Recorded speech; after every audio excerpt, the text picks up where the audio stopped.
Rodri, if I say Armando de la Morena, what comes into your mind? Yeah, it was one of my coaches in Atletico. I had a few of them, very important. I remember Santi Esposito, Mauri, Claudio, Fran Alcoy. Yeah, many of them were important. Yeah, it was my academy time at Atletico, so lots of memories of them. I remember with 12 years arriving there like a little kid and putting Atletico shirt. That was a dream come true, to be fair.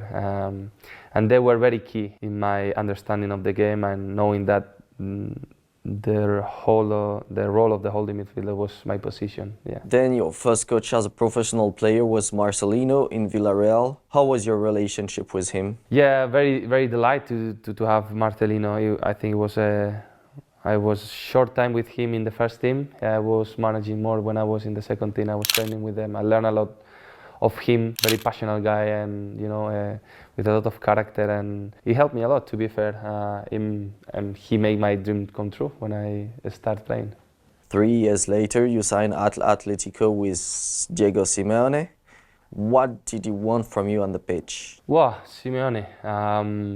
He was coming back home, like coming back to Atletico, where I started, and it was a great year in my mind. I grew a lot. I think he understood that I was a good player with the ball, but I have many gap of improving in defending, in positioning, and in competitive way. And he made me a different player in this sense. I grew a lot, and he was always a guy who wants you to be the best. And he was a lover of football in his own way, and he helped me a lot in the football I didn't have, and I didn't thought that it was important.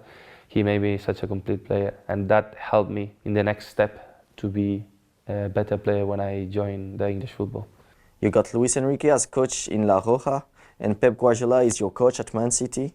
They both come from the same philosophy, a lot of pulsation, function over flow, technical abilities. They used it both at Barcelona and after, but what makes them different? Well, even though they come from the same culture of football, they are different type of coaches. They communicate in different ways, and I don't think we play the same way, or they play the same way. But in the general idea, yes, with Luis Enrique, he was a great leader, he wants us to always to improve, great values as a person, I learned a lot of him, to be honest. I had a great relation at the end with him.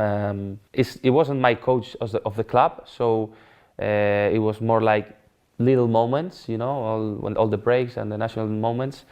And with Pep, of course, he put my level in the next level, and every year he understood that I could improve. They have something in common, all these guys, even though, let's say, Simeone and Guardiola, they see football in different ways, but they're the same in the fact that 8 in the morning they're in the pitch with no one trying to what I can improve. They're workers, they love football, and they always demand you. They demand you every day, and even though what they want, always pa, and this makes you improve. You have no other chance that improve. A word about Luis de la Fuente.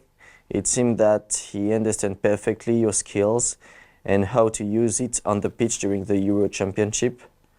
Would you say so? Well, Luis de la Fuente, he first bring me when I was 18 in the under 19, and I remember winning the under 19 Euros, and most of the generation we are now, we start with him, so I know him from that time, and now we are in the national team. It makes me so proud about both, because we both managed to arrive there, and I have such a confident relation with him. He knows exactly the player I am. He gives me a lot of freedom to decide what to do, and for me that's the most important thing. Finally, which coach influenced you the most? Well, I think it's easy in terms of time with him and involved is Pep, but I have to say that every of them have make me better in many aspects. In terms of the level of football, understanding, Pep, but I gain a lot of things with the others. So you played with two types of coaching approach, one more defensive with counter-attacking purpose, and another with more possession with attacking purpose. What do you prefer? I'm a very strange player that I can enjoy playing both. Normally, if you play tiki-taka, let's say, you are not a counter-attack player, you don't like this. But I play both, and I enjoyed both, you know. Of course, if you ask me, I prefer having the ball than maybe defending and counter-attacking. But this is what we talked before, the beauty of football. Both can be practiced, and you can see lots of teams choosing between these two styles, and this is the magic of football.